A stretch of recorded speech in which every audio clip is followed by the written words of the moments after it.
Do you have a Thai person of authority in the classroom with you, another Thai teacher, or is it you alone in the classroom? I'm on my own. Okay, sure. Yeah. That's that's very brave. A little bit outside of the classroom, difficult question, but the money that you earn, the money that you have to spend, the rent and things, how's it going at the moment? Is it hard to make ends meet? I know the cost of living is about a tenth, maybe even more of South Africa. It is a lot cheaper to live. I mean, we go out for dinner every day because you'll go to the little local, because I eat on the street. We're Yeah. not eating necessarily in little fancy restaurants because there you're going to spend money. But just the normal little street vendors and everything. And I have a different type of food every day because I'm very also open-minded with the type of food. I think I've tried absolutely everything from the moment I stepped foot in Thailand. I haven't eaten one Western food. I have had no McDonald's, no nothing of that. I've only eaten Thai food since I got here. And your average sort of meal, you're looking at about 30 baht, which is like 8 to 10 rand for a meal. You can't get that in South Africa. It's impossible.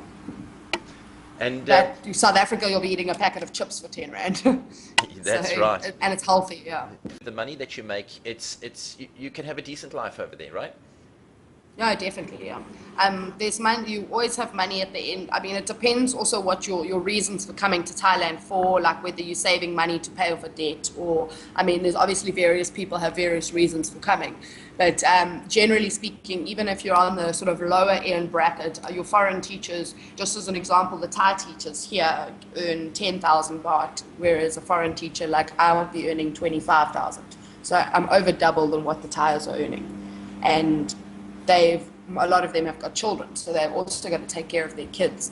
Whereas my only expense really would be rent, and that's looking at, I think the maximum. I mean, if you're going to living in some like a really fancy apartment, and if you go to Bangkok and living in places like Bangkok, Phuket, very tourist orientated areas, your rent, your cost of living will double. But like here, I think I haven't really looked at the rent because we're trying to find a house for me now. But I think you imagine you're looking at the rent between about 3,000, 5,000 baht. So it's like 1,000 rand a month, which is also like you can't get rent for that price in South Africa for a tiny apartment. So the cost of living in general is much lower. So you're at the end of the month, like you could probably budget if you sit down and actually break down a budget for accommodation, etc., you could probably save easy up to about 15,000 baht a month. And I mean, you can, if you have holiday time, if you've got a lot of time off, you can just either get on a bus or train or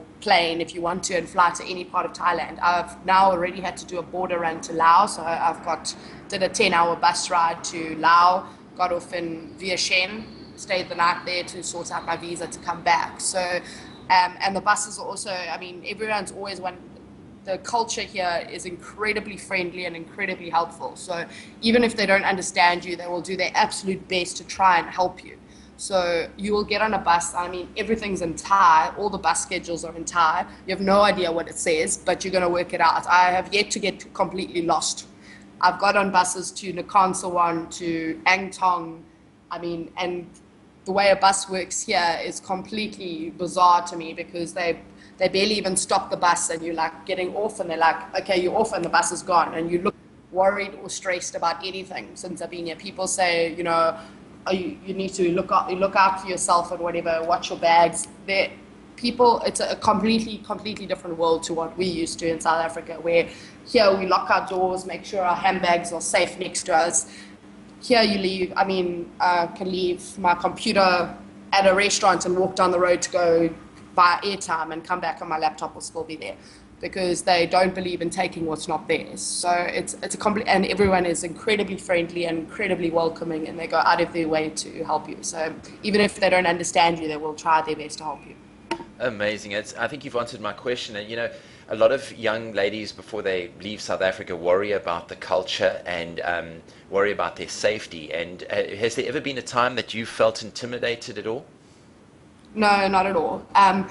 What I've tried to explain to most people is like that when I talk to them, I say, oh, you do this, you do that.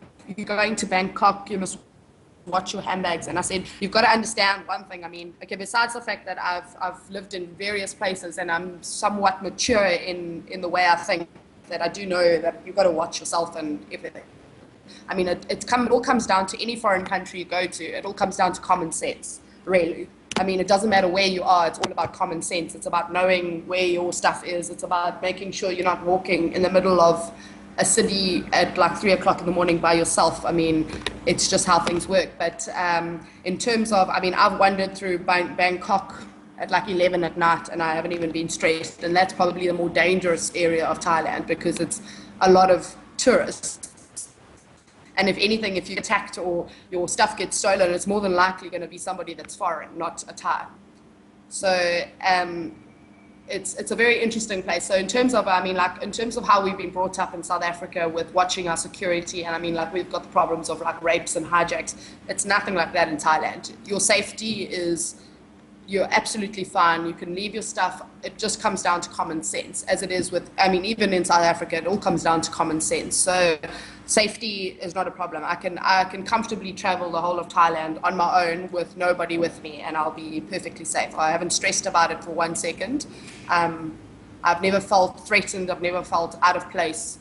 From the moment I got off the plane in Bangkok, I felt completely at home and welcomed in the country. Sheena, with regards to your, sorry, I've lost my line of thought here. Oh yes, a lot of people come into our offices and say, I want to go and get placed in Koh Samui and Koh Pang and Koh Phi Phi and all of these wonderful places because they see these beautiful pictures on brochures and things like that. But the reality is, as you know, there's not a lot of jobs in those places. And obviously No, because it's a tourist areas, yeah. Correct, yeah.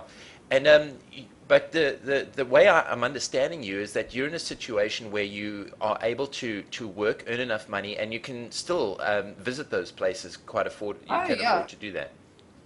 It's easy. I mean, like I get on I'm about 3 hours or so from Bangkok at the moment. I'm living in a village, and one of my reasons, I mean, like I want to go and visit all of those places because I mean it's absolutely beautiful, and I love the beach and everything, and I want to do my diving and whatnot. But in terms of actually living, I don't want to. I'm one of those people that when I'm coming to a new country, I actually want to learn about the culture and how it actually is. So I don't want to be in Bangkok or Phuket because you're surrounded by foreigners and it's not actually what Thailand's really about. And here you get to learn right from the bottom, from living in the village with the people.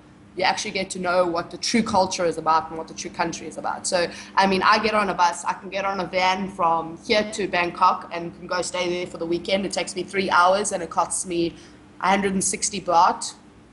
So what's that divided by 3? It's like 60 rand or so, even less than that, about 50 rand to get to Bangkok for the weekend. And then if I want to go to, say, Koh Samet, it's another 3-hour drive from Bangkok to Rayong, and then I get on a ferry to Koh Samet. So it's a 6-hour drive. It's from Pietermaritzburg to Joburg, and it's probably half the price because we've got tolls and petrol. That is like, so it'll be about half the price, if not a quarter of the price. I mean, when I was in South Africa, it's too expensive to travel around because there's no public transport, so you have to go on an airplane. So you can't just go to Cape Town for the weekend because it costs too much. And otherwise you drive your own car, and then it's petrol and tolls and everything. So you tend to like stay in your own sort of area and try and visit as much of that sort of area. Whereas here you can hop from one end of Thailand to the other, and it really doesn't cost you that much. I mean, my bus fare from Chiang Mai to Bangkok was 500 baht. So it's like 180 rand, and that's halfway. That's from North Thailand to Central Thailand. So it's not a lot of money. What do you think the most important attribute is? So I think the biggest piece of advice you would have is you need to have an open mind. You need to be prepared to learn about other people, and you need to accept other people's culture. So it's very different from how we are. I mean, it's predominantly Buddhist here, so you need to respect their culture. You mustn't be too like sort of stuck in your own ways. So you need to be open up to accepting what they do and how things are done. You must appreciate the food. You must appreciate what they do. And don't be sort of stuck in a little bubble where you want to only eat your Western food because you're too afraid of eating off the street because it looks like it could be dirty. I mean, I've eaten everything from tongue to intestines to bamboo to I mean, even if you don't like it, you've got to try it once, and you've just got to have an open mind and really appreciate what you've got here. Don't worry too much about who you meet. There's people everywhere. You'll meet foreigners everywhere. You'll meet Thai people everywhere, and you make friends in everywhere that you go. So the moment that you step off a plane in Bangkok, or if you go straight through to Chiang Mai, if you're doing the course in Chiang Mai.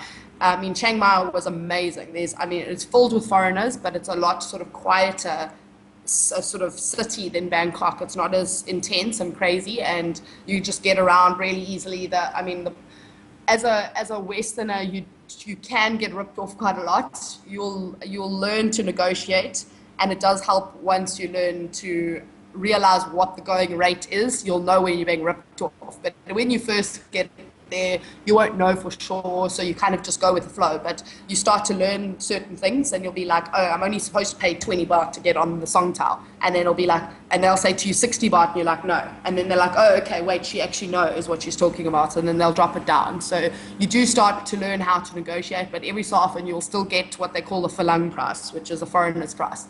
Absolutely. But that's like any country in the world. So. Yeah. In hindsight, would you do this again? Absolutely, without a doubt. From arriving here and the time that I've spent here, I haven't had one day of I haven't been homesick once. I mean, obviously miss your family and your closest friends, but I don't miss South Africa one little bit. I absolutely love it here. I would do it at a drop of a hat, and anyone that I talk to, I would advise them to come and try, because I mean, the country is absolutely incredible. It is friendly, it is welcoming, and you learn so much about other people and the cultures and everything. So I would recommend it to anyone that is willing to try.